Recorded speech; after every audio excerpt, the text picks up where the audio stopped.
Well, this year just keeps finding new ways to suck. You sure this is gonna help me, Annie? Trust me, you love reviewing TV shows, and there's nothing better than wrestling action, and for this one, we're gonna get both of them for the price of one. I'm the Wrestling Mark, and welcome to TV Trash!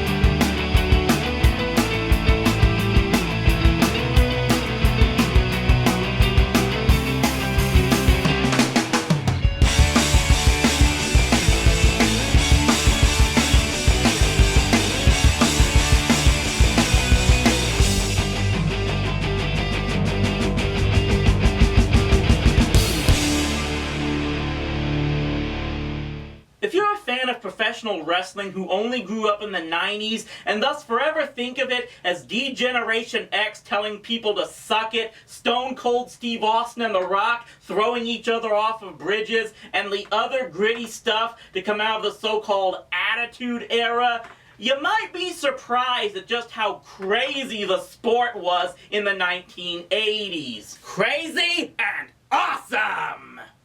In 1985, professional wrestling hit the big time with the Rock and Wrestling era and the first WrestleMania. Stars like Hulk Hogan made the game something that everyone wanted to be a part of all of a sudden. It got so big that Hogan became the first wrestler to ever make the cover of Sports Illustrated. This was not lost on NBC executive Dick Ebersol, who in 1985 was stepping away from being the showrunner of Saturday Night Live and looking for something to fill in when that show was on break. He noticed the action and antics that went on during the World Wrestling Federation's two big shows on the USA Network, All-Star Wrestling and Tuesday Night Titans, and figured they could work on his network as well. So he and Vince McMahon began working together to create a special show that would fill in the time slots NBC needed while giving an even bigger audience for Vince to show off his wrestling stars.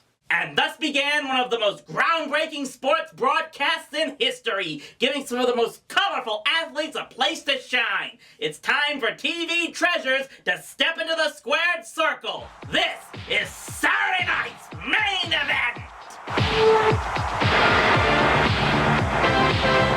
Wrestling had a place on television for years thanks to how simply it could be produced and easy it was for the audience to understand it. But Ebersol began showing McMahon how a larger scale production could greatly improve how his industry could be shown. It was he who pushed for the events to be at arenas across the nation rather than in a small gym or TV studio to give it a big time atmosphere, along with employing multiple cameras and boom mics. And to help ensure the ratings NBC certainly demanded for any of its programming, only the best possible matchups were used for this show. In a way, Saturday night's main event was the precursor to the big pay-per-view events we see monthly in wrestling. The WWF still had WrestleMania every year and would go on to add the likes of Survivor Series and SummerSlam at the same time. But main event was the most common time that the Federation's biggest matches were held to culminate the battles between its biggest stars. And that was made clear with the very first edition that aired on May 11th, 1985, which could almost be called a sequel to the original WrestleMania. All the big stars that were part of that night at Madison Square Garden on March 31st, like Mr. T and Cyndi Lauper, came back to the Nassau Coliseum on May 11th as Wendy Richter defended her women's title against the Fabulous Moolah, and Hulk Hogan took on Cowboy Bob Orton from Roddy Piper's stable. Sets him up for the power driver. Sets him up. Oh, wait a minute. There's Ace from behind with a cast. The highlight for me was when Cowboy Bob Orton in Piper's Pit annihilated Mr. Blunderful Paul Orndorff. That was my highlight tonight. Yeah, Bob always did have a lot more personality than his son Randy Orton. Sign Guy has more personality than Randy Orton. What about Hulk Hogan's sensational victory? I thought it was tainted. I thought it was slanted. I thought the champion broke every rule there was to break, Vince McMahon. Thus, Main Event was launched as the big event show where the Federation's top stars went to settle their scores. That's absolutely the limit. I can't stand to see our enemy's flag in the ring. That's why I'm carrying the red, white, and blue, brother. We know how intelligent you are. Oh, yeah. And you do. Yeah.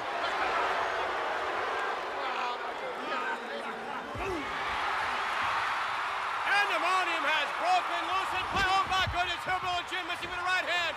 Wrestling has always had great stories surrounding their star athletes, far more intriguing than the milquetoast ones that are in other sports. Mission of love. If you were on a mission, you would be the launching pad, brother. Take a look at this guy. You think she's getting any kind of bargain basement here? Look at this fella. Me and Roddy Piper, we want those hillbillies in the ring right here on the next Saturday night main event. World Wrestling Federation, you listen up. No political correctness or the need to maintain a corporate image for these guys. They're encouraged to be themselves so much, you'd think someone created a character for them. Yeah, amazing. Such stories we saw on Main Event included how Paul Orndorff became friends with Hulk Hogan following WrestleMania until jealousy got the better of him. He joined Bobby Heenan's stable and tried to take Hogan's championship on multiple occasions, culminating in this steel cage match to start 1987. Wonderful! Wonderful hit first! Mr. Wonderful hit the floor first! No! The result of the match is a tie. It can't end. No way. A steel cage match cannot end in a tie. Therefore, the referee has instructed both wrestlers to continue the match. Atomic drop! Hey, wait a minute. Look at this. Heenan whipped to the cage. Oh! Hogan going on the way out. Orndorff almost at the door. And yeah. An atrocity, McMahon. This is horrible. I'm telling you, Orndorff won the match earlier. See, maybe your beloved baseball should have done something like that instead of that winner gets home field in the World Series crap. Okay, I can't really argue with that one.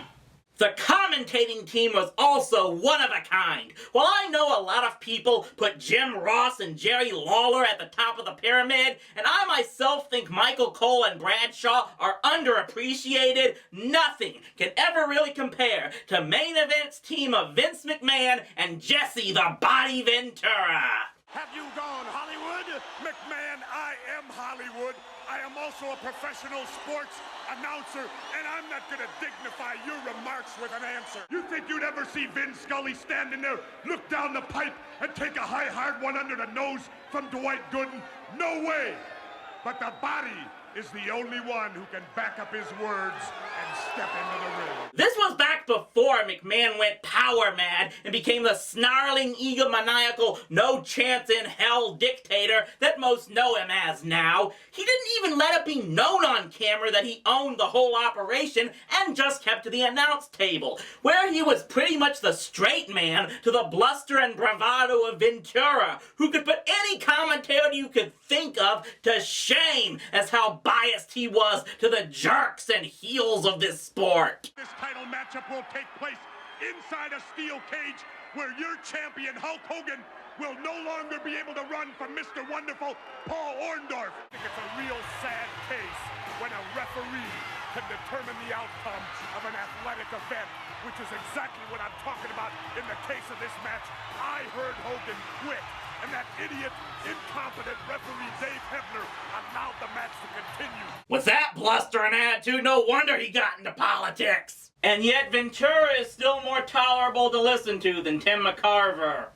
And the entertaining characters extended past the wrestlers themselves, as the people managing them often outshine them in personality. This is something I do think wrestling sorely misses nowadays. Commanding, colorful managers that organize entire stables of wrestlers. Bobby the Brain Heenan had an entire family that included the likes of King Kong Bundy, the menacing Haku, and even Andre the Giant by 1987. You know what all three title matches have in common, Mr. Heenan? Now, you tell me, smart guy. You don't match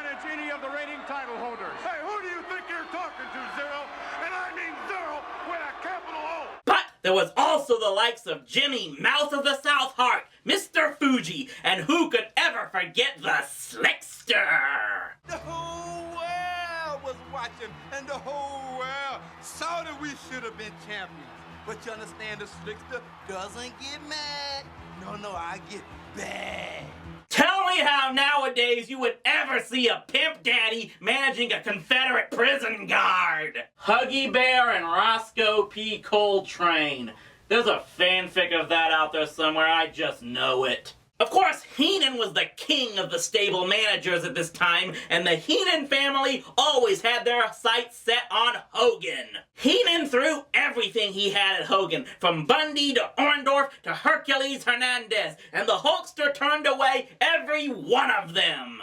Heck, it wasn't until Heenan sold Andre's services to Ted DiBiase that Andre finally dethroned Hulk as the champion in a special Friday edition of the Main Event in February of 1988. You know how much of a geek you sound like right now? Coming from a guy who can recite every episode of the first Ninja Turtles series? Touché. But Hogan's battles to keep his title weren't the only stories we got to see unfold. We also saw the development of another one of the greatest athletes of his time, the late, great Macho Man, Randy Savage. Yeah, you have now entered the danger zone, east of Saturn, west of Jupiter, south of Mars, and north of hell, yeah! At the start, Savage was an egomaniacal bully, especially to his extremely stunning valet, Miss Elizabeth, and who prized his Intercontinental Championship above all else. But shortly after he lost that title, and it eventually fell to the Honky Tonk Man, Savage began to have a change of heart, and found himself allying with the Hulkster himself, creating the duo known as the Mega Powers, even as Savage eventually became world champion himself. Sadly, that friendship did not last, as even being champion could not allow Savage to contain his jealousy of Hogan. And after losing the title to Hogan at WrestleMania 5, we saw a different Savage that dumped Elizabeth for sensational Sherry and declared himself the Macho King.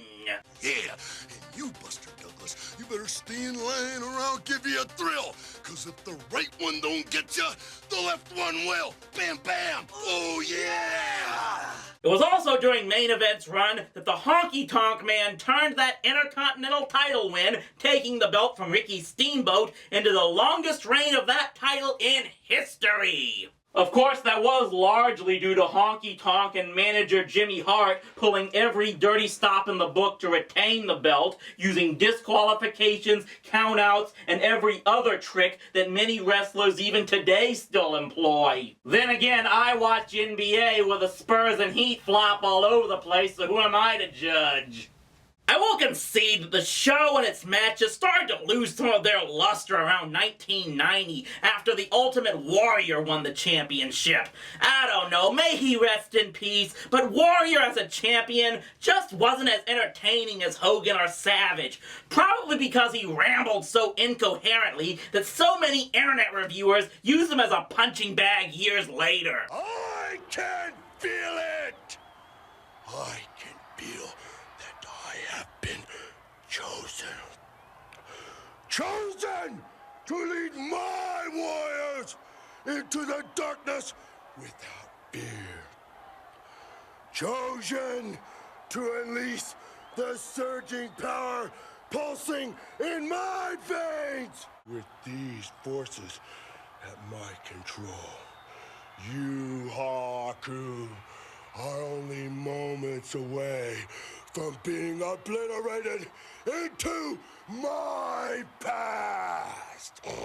That makes sense. And I still don't get what the hell Sergeant Slaughter was thinking when he suddenly decided he supported Iraq. I mean, seriously, what was up with that? Also, Ventura eventually left and was replaced by Roddy Piper, who always was a fun character in the ring and giving interviews, but it just didn't translate well when he was full-time at the booth. The show only lasted about another year after that, shutting down in 1992. Still, Saturday night's Main Event was one of the most entertaining and widely available wrestling event broadcasts in the sport's history.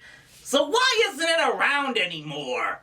WWE, as it's now known, tried to revive the show in 2007, and the first few shows seemed to have the same quality matches it was known for before. But as time went on, it seemed like tertiary matches were being held for this show, and it gradually faded away. Personally, I blame NBC for continuing to think this sport is beneath them for some unknown reason. Even Rowdy here will admit those network heads all have rods up their butts. I just don't get what could possibly make these networks have such a low opinion on wrestling. Hell, it's certainly more realistic and entertaining than all of that reality TV crap. How am I supposed to argue with that when he's using logic?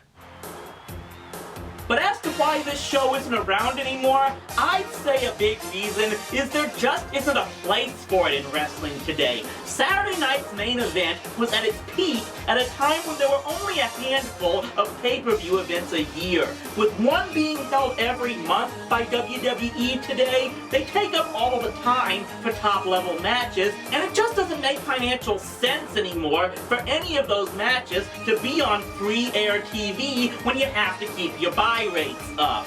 A spin-off of the show called Main Event has surfaced in recent years, originally debuting on the Ion network before ultimately being relegated to the online WWE network. And it's on that same network that you can find all of the old Saturday Night Main Event shows. I'd say that alone is worth the $9.99 a month price tag. Is Vince paying you for that plug? Doubtful. I think he's blocked my phone number. But that was refreshing to take a look back at some good old classic wrestling matches and the show that gave them to the world. Feel invigorated from that? Not really. I mean, that's not what I watched as a kid, so that can't really do anything for me. And I've tried just about everything that I can remember growing up watching. Next week's supposed to be the 150th TV Trash, and I don't even know what I'm gonna review for that. Maybe this isn't what I'm meant to do after all. Poor kid.